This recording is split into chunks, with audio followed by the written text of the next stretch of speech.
So if you can share about your journey, that will be great. My life has been crafted with three values. One is abundance. Second is courage. We all are very privileged of where we are, and hence having the courage to step forward and do the things which are right for the larger ecosystem. And kindness, which is really about doing good for others, sometimes with selfless interest also. So what keeps you motivated? So first is, I think we have to be grateful every day of life that we live. Second is, few seconds change your circle of reference. Third, sometimes in life we have to walk alone, and sometimes in life we walk together. So what are the important points at the planning stage of any transformation? One is, it's very important to know why we exist in the company and why does the company exist. Second is, some transformation happens because we want to be leading to create disruption in the ecosystem. Hi everyone, welcome to the Pursuit of Leadership. It's all about people podcast. I'm very excited to share about this podcast series where we are bringing in best leaders to share their wisdoms with you.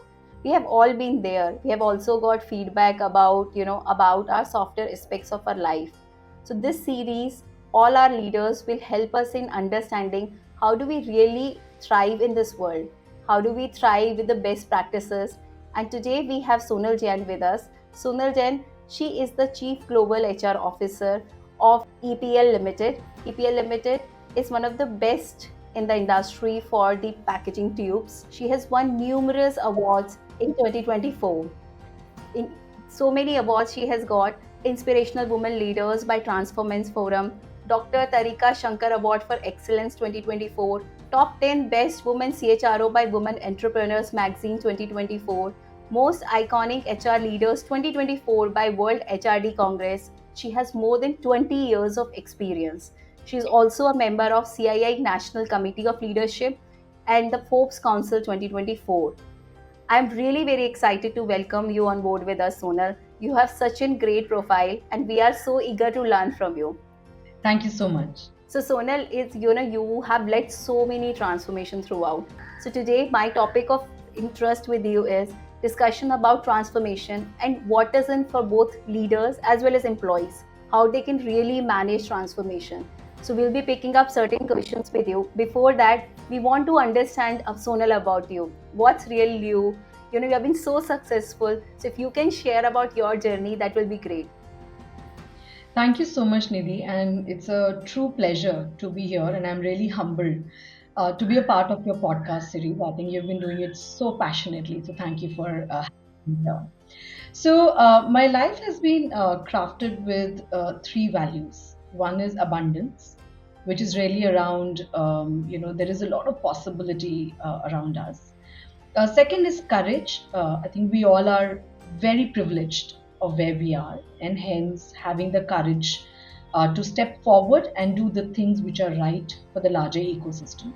And kindness, which is really about doing good for others, sometimes with selfless interest also, right? And the reason I'm saying is because a lot of times, we might end up doing things assuming it's in kindness, but actually we have some interest for ourselves, right? And hence, my true belief is courage and kindness can go together. Courage and popularity sometimes don't go together, but courage and kindness can go together. And my upbringing was brought up by my parents, truly to imbibe these three values for me throughout my childhood and as I was growing up. And I have always believed that world is a dreamland, world is a wonderland, and I kept thinking everything is so good, everything is so nice. And then I also realized that actually world is ruthless. Life can be ruthless to you. Life could be unkind to you. And these are the learnings that I have been growing up and I'm still learning. And that's really little Sonal to you. Sonal, it's incredible. So Sonal, what is your educational background and what are the various companies you have worked for before EPL? Yeah, so I'm a civil engineer by background, Oh. my first background. I'll share about a couple of organizations that I worked with, but more importantly, what did they leave me with, right? And what did I learn from them? So my first organization was Wipro Technologies. Wipro truly gave me the wings to fly. At a Mm. very early years of career, I became the head of HR for a large business unit with 1,800 people across the world. I went to US for a very difficult project and I came back. So Wipro gave me the wings to fly. Unilever gave me excellence at scale. So whatever you do with excellence and you do it at scale. J&J gave me a lot of heart, empathy, multi-dimensional space of work and Mm. leadership across the roles that I have led in J&J. And Yeah. EPS, which is my current organization, is really giving me patience, persistence, and multi-dimensional change aspects and how the change happens for a great organization, but to make it even more greater. So that's really my professional organizations that I've been a part of. This is so impressive, the kind of organizations you have worked for and kind of sectors you have covered. I think it's incredible, Sonal, and each of you have really thrived. And this is amazing that you are a civil engineer. So, Sonal, if you share about like your proudest achievement, what do you consider yourself if you reflect upon in your last 20 years career? Yeah, so one of the areas that I'm very proud of as of now is one of the projects I led in HUL, and this Hmm. was around supply chain, and this was 2010 2011 when we were working on diversity, equity, and inclusion, and we had very less number of women workforce in the supply chain. And as you know, at that point of time, we were still sort of in an educational system where women representation in colleges were very less. So I was, along with absolutely amazing leadership team and HR team, I was able to work through a program called Supply Chain Trainees, where we inherited and brought together, some of the supply chain trainees, which is the trainees and from different educational institutes, and then we got them in, and the whole change program for them stayed with me more than just increasing the representation. I think it really taught me what's valuable, how to drive change, what are the challenges some of the women workforce faces, and how you need to lead some of the change and transformation when you are actually making a multidimensional change, right? Because it's not just about recruiting and inducting, but it was also about creating the safe space. It was also about ensuring the managers are embracing them with full heart and technical knowledge, and at the same time ensuring that they are successful in the long term was something which is very close to my heart. It's an outstanding project, and I'm really surprised that you've been actually leading change from so early on in from your career, right? Changing change and transformation. So, Sonal, you have won like more than 10 awards. What are your key skills like which have contributed for such a great success for you? I'm not sure if it's success as yet, but It I is definitely success. feel very humbled. I definitely feel huge gratitude, which we should never take for granted. And a few things that have stayed with me and have learned over a period of time. One is, how do we scan the environment internally and externally as we are connecting the dots of where we are. Second is, how do we manage conflicts? It's a topic in itself that I Yes. can for hours. So how do we manage conflict? Mm. Absolutely respectfully and with dignity. And third, for me, is how do we rally an organization with seeds of change? Because not everybody either has viewed the change or not everybody has experienced the change.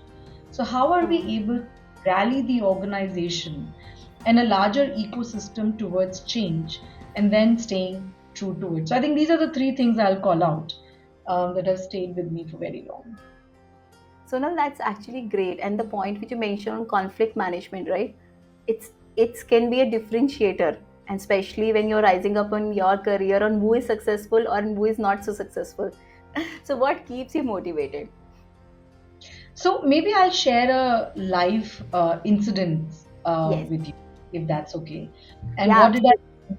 I from that incident? So in 2010, in 2014, which is 10 years back, one of the Saturday mornings, 30 seconds changed my life.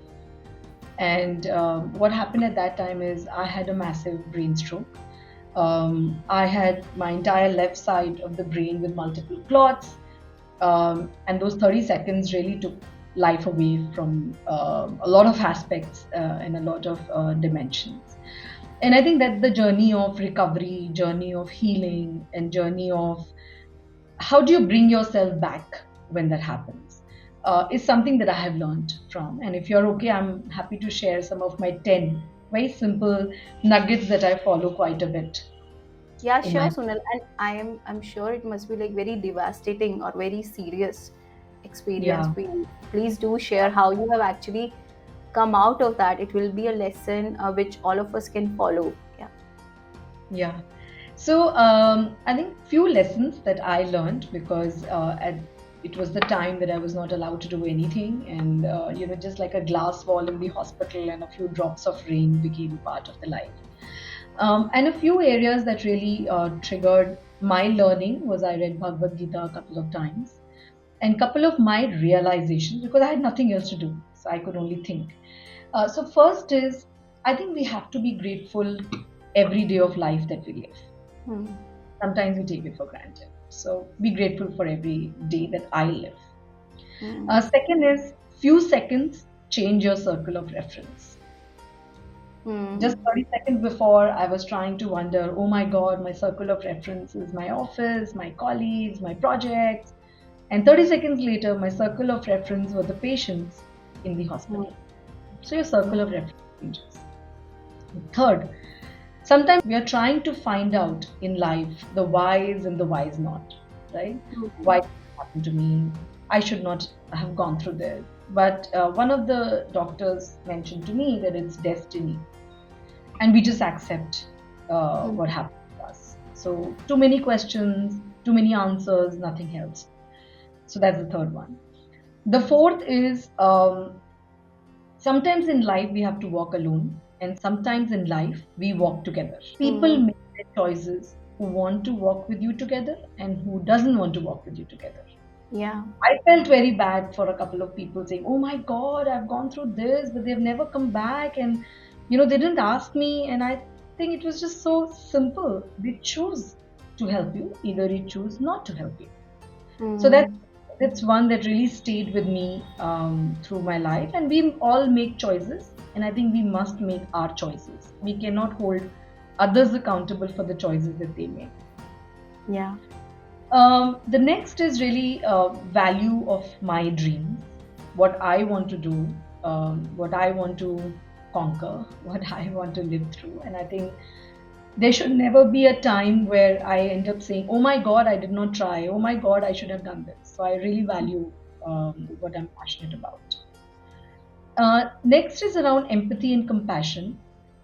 We as human beings are born with empathy and compassion. We lose it over a period of time. So I think that's something that stayed with me about how empathy and compassion are a part of who we are.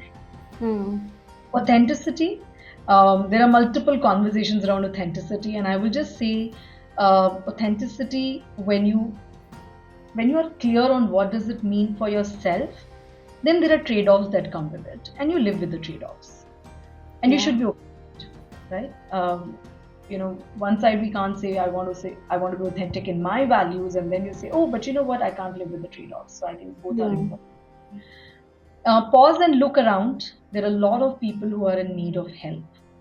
And Hmm. like I said, the world can be full of kindness without selfishness. So that is something that stayed with me at that point of time. Your body gives you signal. I think my body was giving me enough signals at that time, but Hmm. I ignored them quite a bit. So I keep encouraging everybody around me to say, "Hey, listen, your body is giving you signals. So are you giving it enough, sort of attention?" Yeah. Um, and lastly, I think spirituality is amongst all of us, right? It's within all of us. It's just a Hmm. time matter when we all will realize it. And one of the quotes that stay with me, and I'm just reading it, is seek refuge in the attitude of detachment, and you will amass the wealth of spiritual awareness. And this is the toughest one that I think I'm able to learn.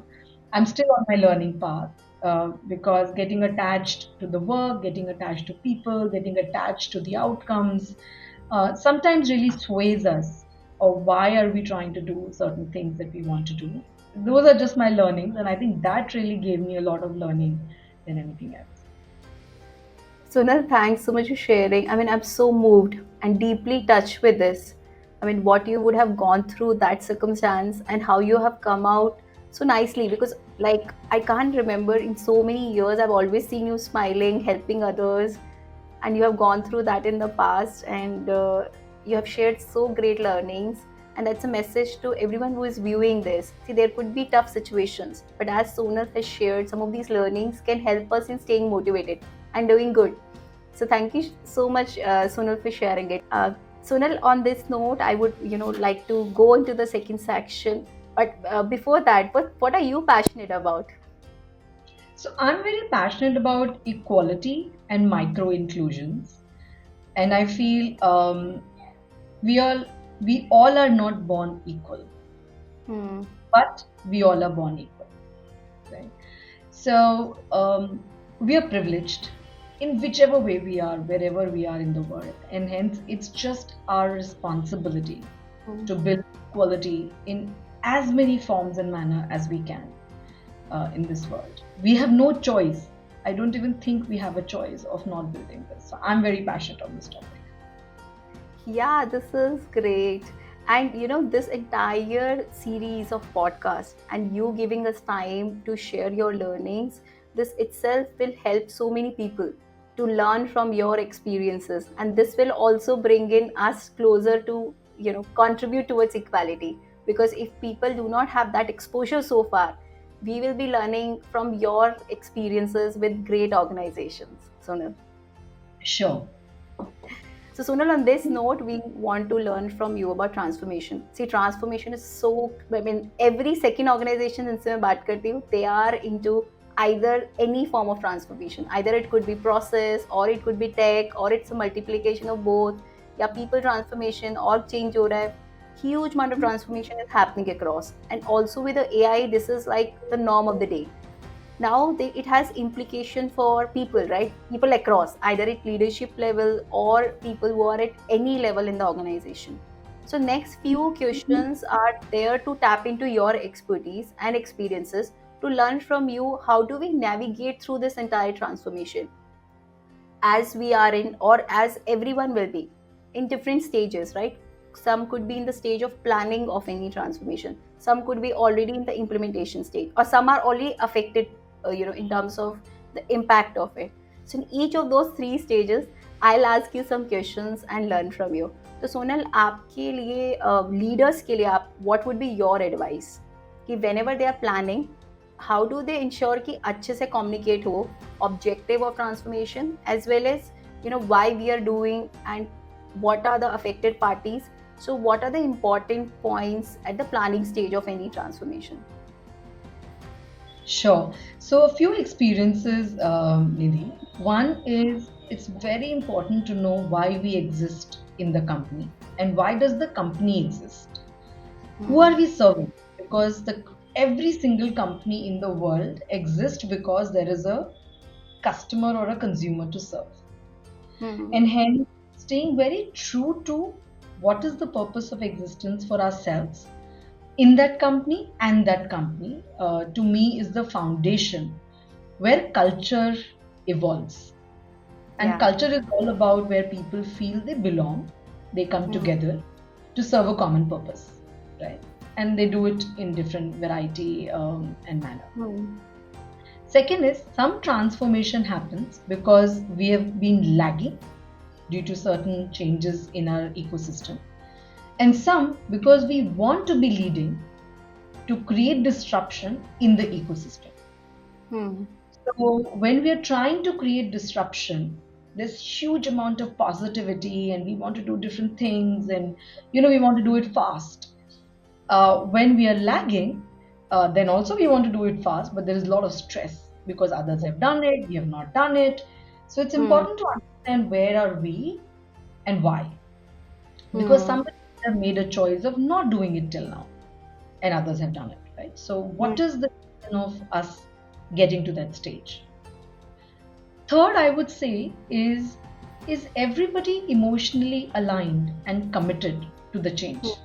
Hmm. Because sometimes we try and give a lot of logics because we feel, if we give logic, it's very simple, everybody will understand, is in Hmm. agreement, but that's not the reality because people are not emotionally aligned Hmm. why change is happening. So doing a barometer check of whether the emotional alignment exists in the company or not, and then sharply communicating to Hmm. everyone, whether it's in groups or whether it's one on one.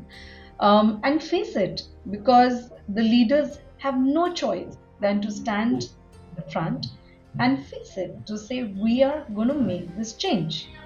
Hmm. And people can see it through. Right? They might agree, they might disagree. But communicating with authenticity is very important. So, multi layered communication is very critical.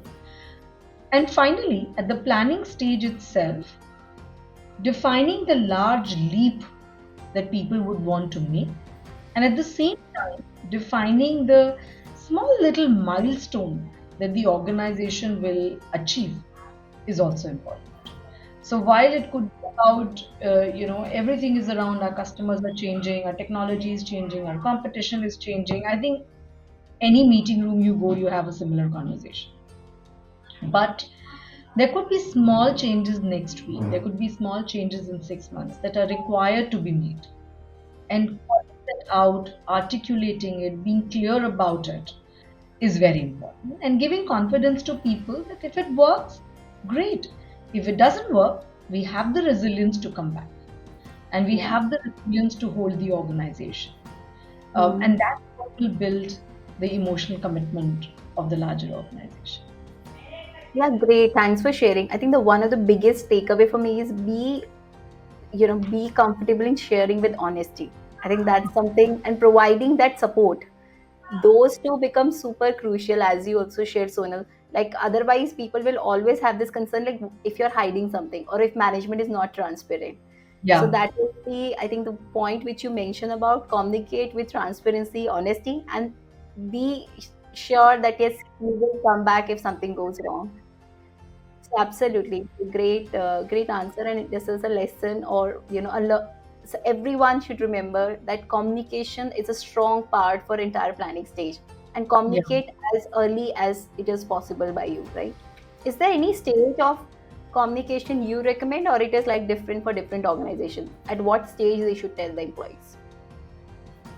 My own experience says we should share even when before we are trying to reach there, of the start Mm. of, because if I can use this in an interesting example, none Yes. of us wake up in the morning and say, "Oh my God, I just gained 10 kilos yesterday night," right? No. Nobody gains weight overnight, right? Mm. It's the process of us avoiding that weight gain Mm. that helps us then realizing that, what, we have gained weight. So, Mm. similarly, when an organization enters into transformation, there are months and years before that actually the signs and signals start coming in. Mm. And that is the time, in my experience, communicating with employees is very important because Mm. everybody can see it. They might not be saying it, but people will say it behind. Yeah. And a lot of people will say, "Dekho, change aane wala hai." Change Um, our right? We are not doing well, our numbers are not doing well, or our people are not doing well, and so on and so forth. So I think it's coming. We should engage, give a bit of heads up to people when we are thinking of change, so that it's not a surprise, right? A lot mm. of times when transformation happens, my hypothesis is it's not a surprise. People know it. Mm. People know it. I think that's a point we should remember. People know it already. So it's better to communicate in a proper way. Yeah. So moving on further, how do we really keep everyone engaged? And that's a question I will ask you from a leader perspective, how a leader can help employees to keep engaged, keep motivating, because it's a lot of uncertainty, right? And same way, what employees or everyone, like all of us, can really do if we are working and going through the transformation. Sure. So from leaders' perspective, just defining who leaders are, and I think everybody becomes a leader in one way or the other. But leadership is at the center. Hmm. Leadership is at the core, and whichever level we are talking about, Hmm. relevant, right? We also need to identify change agents. Yeah. Different people at different stages of their career and emotions and understanding of why transformation is happening, and very important that we identify some of our change agents, which is Hmm. irrespective of age, level, function, department, but the individuals who will come along be able to understand, Hmm. curious to be a part of the journey, and have the courage to lead it along with you. So, identify the change agents, ensure that leaders truly acknowledge that there is no choice, but you are Hmm. in. Focus on both what and how of the change. So, what is Hmm. the change that we will make, and how we will make the change is very important. Then also identifying and communicating who are the people who are involved directly and who are the people who are involved indirectly. Hmm.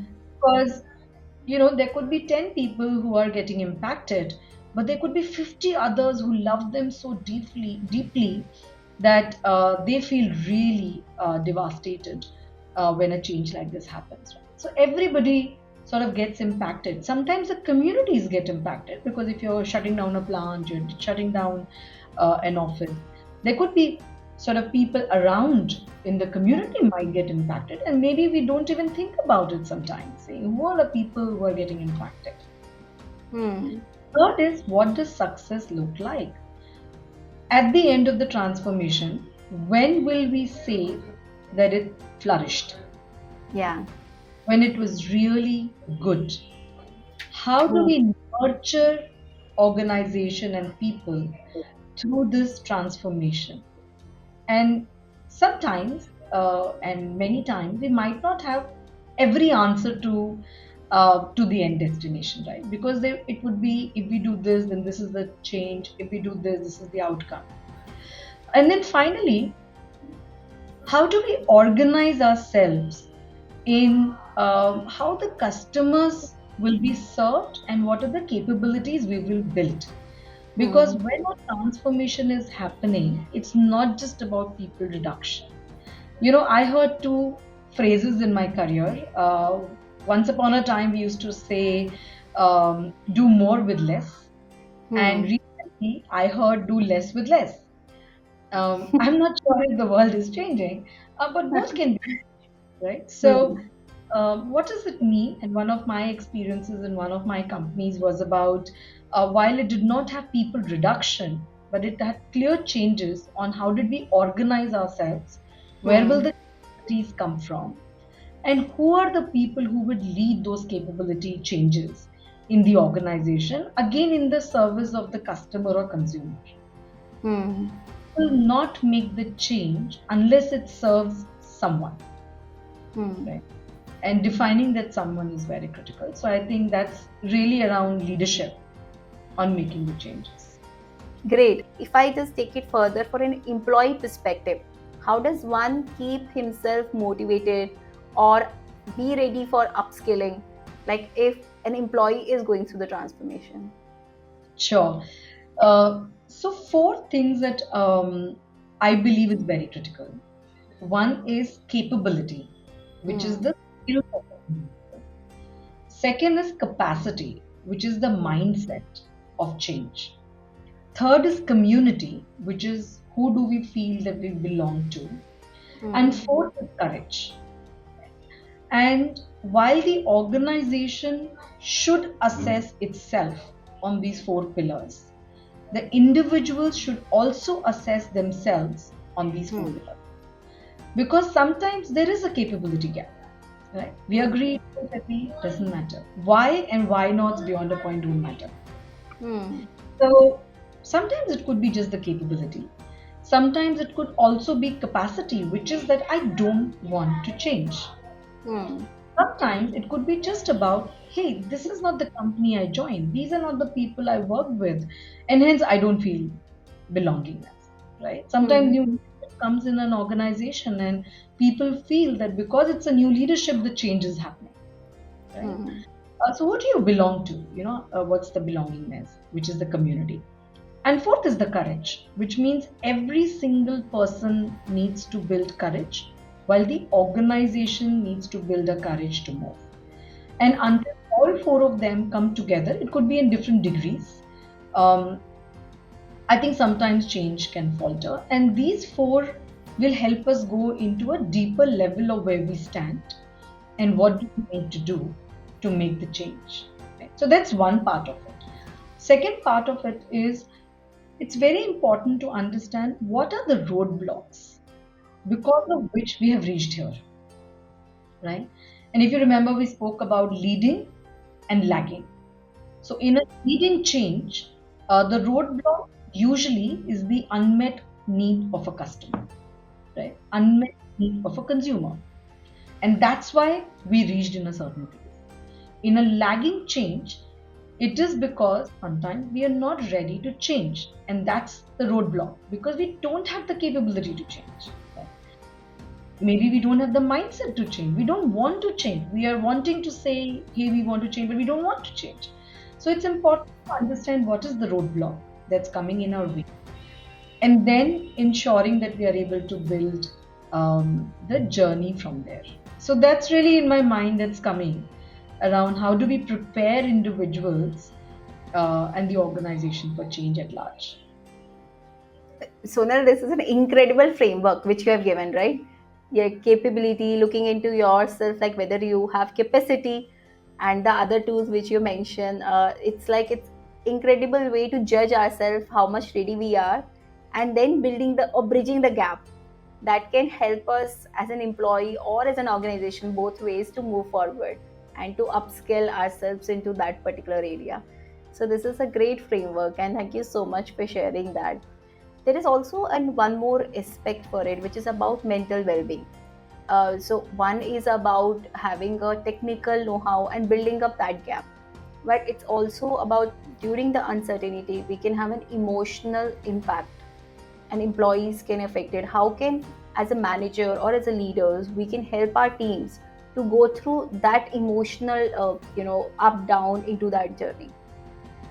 Yeah, I would say there is stress, there Hmm. will be burnout, and hence in those moments, just accepting and acknowledging that the transformation will lead to stress and burnout.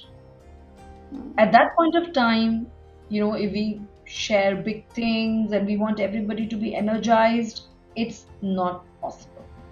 So, Hmm. giving that time and space to heal, giving that time and space to just be with oneself, and allowing that space of community sometimes to come together, and sometimes it needs catharsis, and that's fine. So for me, first, just the acknowledgement that it will create some kind of stress and burnout in the organization, but at the same Hmm. time, staying very sharply focused on why this transformation is happening and what's the end status where we need to reach is again very Hmm. important. So not getting lost in the stress and burnout. Because remember, there could be a group of maybe a customer, group of consumers, maybe group of technologies, group of processes, group of people that you will be leaving behind, right? Hmm. But there's also similar group which is going forward with you, right? Which could Hmm. be tangible and intangible, which could be visible and invisible. So how do you ensure that you are dealing with respect and dignity with what you are leaving behind? And you're also leading with empathy of what's going forward, but giving space to the groups to heal together and re-energize and regrowing together to me is very critical. Yeah, it's fabulous. And the point which you mentioned about being kind and give the space. I think not like over bombarding with the things to do and giving them like space to heal. It's great feedback, Sunil, and also having a focus on what's a success will mean. So, Sonal, on this one, if you share with us an example of a successful transformation which you have come across and some of the key learnings from there, with that will be great for us. Sure. So I might not be able to take the name of the company, but maybe an instance of transformation. So it was a degrowing business for a couple of years, and then how it turned into a growing business. So I think that's what I'd like to highlight. A couple of learnings. Hmm. When some of these transformations are happening, we suddenly realize that there are silos in the organization. There are a Hmm. group of people who will say how important the change is, we need to change, and everything looks to be right to change. Hmm. But then there are silos of people who are getting impacted and who could also have a perspective on what's the Hmm. right methodology of making a change. And hence, in that instance, the voice of frontline became very critical for us to Hmm. bring to the management team and the voice of the management to the frontline. I think that's Hmm. one of my key learnings every time, right? People have voices, and what people want to say is not a noise, it's always a voice, right? Hmm. The second one is ensuring you have the right leaders, and sometimes it's tough, but having the right leaders who can lead the change. Yeah. Sometimes we are under dilemma. Should the leaders who are negative, who don't want to lead the change, should they lead the change and go away? Or should we Hmm. get new leaders to lead the change and go away? I don't have a perfect answer to it. It could be situational, but it's very important that leadership is in the front to lead the change. And that's what we did. We changed a couple of leaders there, and then the change was taken forward. We had to build the right capabilities, not just in ourselves, but also with our partners. And some of the Hmm. partners were external, and they were very valuable to help lend their capabilities to our organization. So that was Hmm. the other one. We ensured that people are growing and people are exiting at the same time with respect and dignity.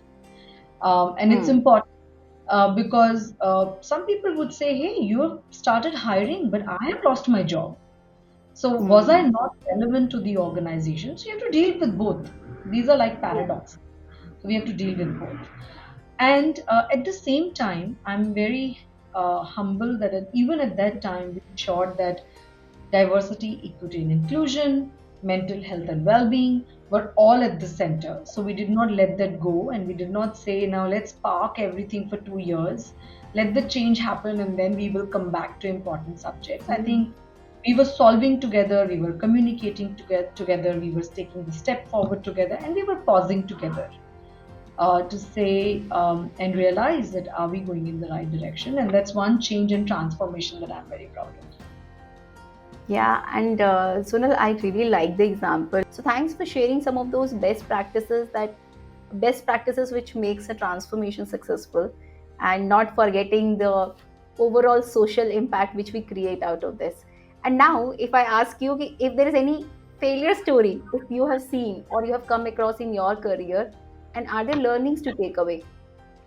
Yeah, a few of them, again, not naming the organization.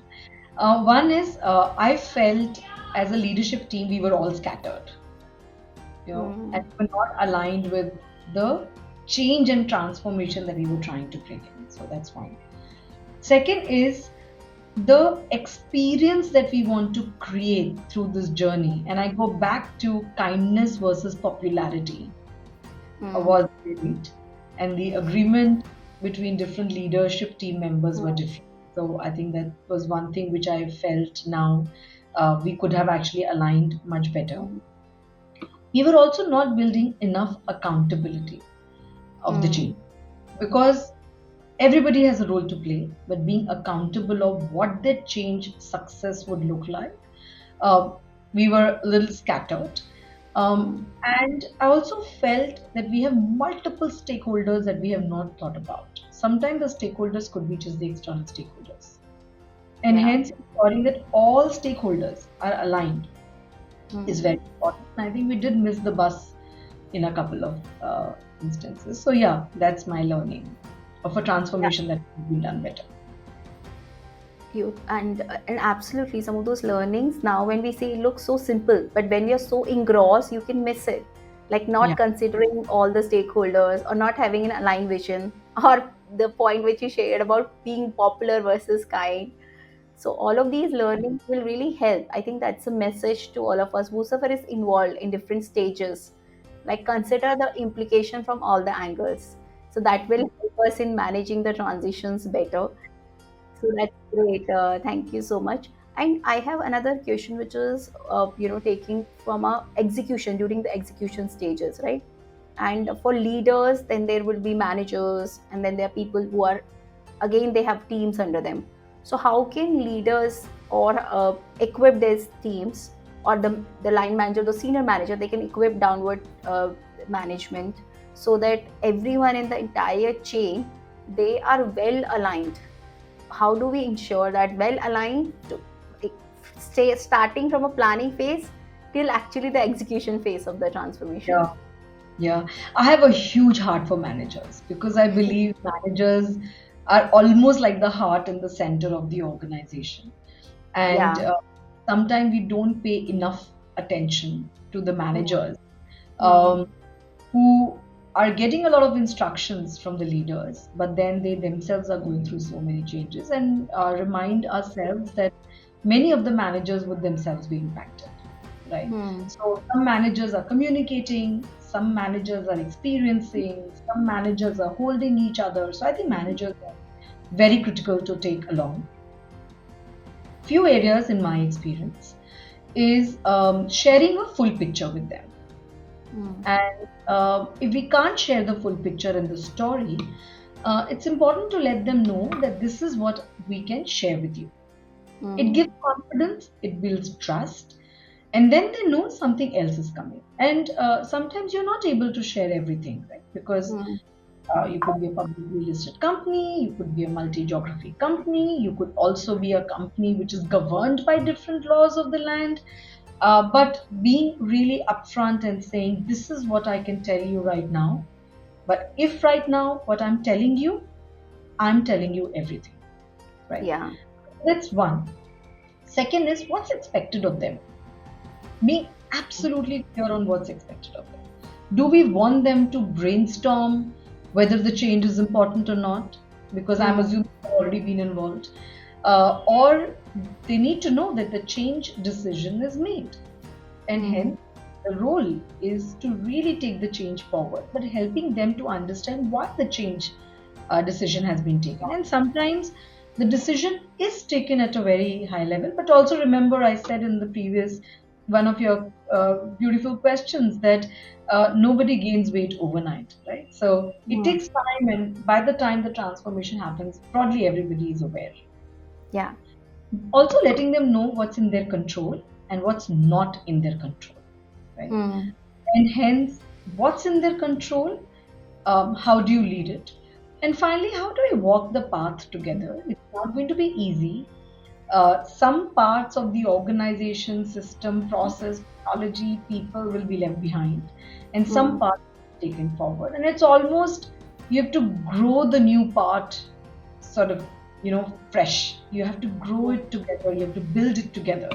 And it's not easy because you're leaving behind memories, you're leaving behind pride, you're leaving behind confidence. When Hmm. organizations are taken up, people believe, oh my God, this is what I joined and I need to Hmm. leave it behind. So there is a lot in there, and hence walking it together at different emotional stages, but also ensuring that everybody moves forward, right? You don't want to leave anybody behind. And if there are people who want to be left behind, then do it with respect and dignity. Because we would want everybody to come together. But sometimes some people might come back and say, I thought about it, I paused Hmm. about it, and I think I want to just stay away from the change. And giving that space for people to decide to me is very important. Yeah, thanks. Thanks for sharing that. So then, taking it from an employee perspective, right? If, say, I am affected because of change or because of transformation, what should be my approach? Like sometimes my leaders may not be transparent or may not share, or I might be effective. So some of the best practices from an employee perspective, what rights I can assume that I have, and how I should deal about it. Like I mentioned, your body gives you signal. Mhm. Similarly, even when we are working in an organization, our ecosystem gives us enough signals. Mm. And having the wisdom to pick up those signals on what's coming, if Mm. the transformation is happening, most of the time people would be aware whether they will be impacted or not impacted. Unless a decision is really made for a variety of reasons on a particular day. I'm not commenting on that one, but I think broadly people are aware, and hence truth is a truth, reality is a reality, fact is a fact, there's a data, right? So just accepting what's in front of us, because again, why and why not, and I don't think that really is important in that moment, right? So Mm. that it's inevitable. Sometimes people believe that, if I were to represent, and if something else happens, and if I were to, rally a large group, the change might stop.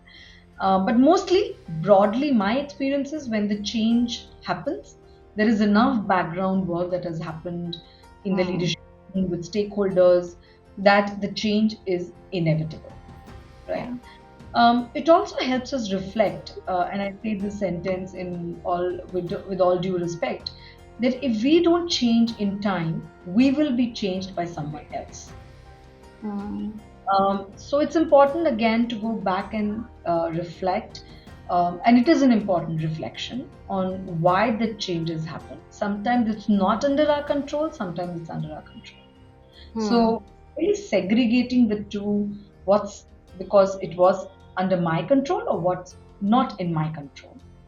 Give time to yourself to heal, give time to yourself to pause, give Mm. time to yourself to just take the time for your recovery is important, because a lot of stories are playing in my mind. The self talk is very high, the stories are very Yeah. high, we're telling ourselves how bad things have happened to us, and we were all good and somebody else was bad, and somebody did not do something, and which is all okay, which is Mm. all fine. It's okay to feel like that, but giving yourself that pause. And sometimes I have realized it happened with me when I went through a medical situation. There is a canvas in front of you. There is a Mm. different canvas. The canvas could be as blank as it can be. The Mm. canvas could be as painted as it can be, right? Mm. The painted canvas could be all about your experiences and what you have done through your life, not just at work, but who you are. Mm. The canvas could be as blank it can be about who you are and what do you want to paint on it right now. Sometimes we avoid certain personal decisions because of work. And maybe it's the time to go back and say, I want to do something different. And I want to, sometimes it could be about, I want to go back to where I started off from. So it could be many things. So take Mm. a pause, ensuring that we are hearing our own voice and stories, but then also we are able to see that canvas, whether it's painted or blank, is very important. Otherwise, we'll be in a struggle, and it's a vicious circle that we'll not be able to come out of. Yeah, you beautifully shared the point of canvas. I really liked it. And even I strongly believe, what Steve Jobs has once said, like you can always connect the dots looking backward and not forward. So sometimes some of these moments could be a turning point in your career. But take advantage from what Sunil has shared and work upon it. Sunil, any other advice you would want to share about transformation to leaders, to organizations, or to employees? So I would say, I'll start to connect from where I started, which is, at least for me, it's very important. It is abundance, courage, and kindness. Hmm. I think we can go through any transformation. The world is full of conflict already. There is pollution, there are wrongdoing, so there is a lot of conflict we learn to live with. But the Hmm. moment the conflict happens in our organization, we get very hassled. Hmm. So we have to learn to live with the conflict and transformations as we go through our journeys at our workplace and in our personal lives. All Hmm. of this finally will make the world a better place. And we should never lose the sight of how to make Hmm. the world a better place. It might seem to be a very fancy quote, but I do feel at the end of the day, we have to make the world a better place. And we have no choice, we have no option. And that's the responsibility we carry on ourselves since we are a part of this world. That's the only advice I'll give. Yeah, thanks so much. And this is so profound and this is so beautiful. So, Sonal, I really thank you. And with your success, there would be a lot of mentors who have played this role in your success over the years. So, I would really like to thank them also on our show. So, if you want to take some few names of people behind your success, it'll be great to take and thanks them on behalf of Sonal. I have so many of them, and yeah, I mean, there's so many of them, but um, some of them are from HUL. So whether it's Leena Nair, whether it's Amrita Padda, whether it's my current, boss, Anand Kripalu, whether there's some of my folks from Johnson and Johnson, some of my mentors like Samir Dheer, whether it's Anurag Seth, whether it's Manoj Punja, there are just so many mentors of my life that I just feel it is unfair to not call out all and call out some, but there's just so many mentors, and I have a very special place for the mentors because they are the ones who are ruthless, but also helps you find your own wonderland that you're trying to find. So I'm very thankful to all the mentors in my life. Yeah, so on behalf of our channel, we want to really thanks all the mentors and all the people behind your success, Sonal. And I wish you all the best in many more milestones to come as the times will go by. So thank you so much, Sonal. I really enjoyed our conversation. Every part, I've learned so much from you about the transformation and how to handle the softer aspects for it. So that's very beautifully you have shared examples and best practices for us. And I really want everyone who is viewing this that to take on some of the great learnings which Sonal has from amazing organization. And she is one of the great speaker, writer. She's on the Forbes Council as well. So take learning and benefit from Sonal's wisdom. And thank you so much for listening. So thank you, Sonal, and really very nice of you to give us time. Thank you so much for having me here. I learned a lot as I was reflecting. Thank you. Thank you.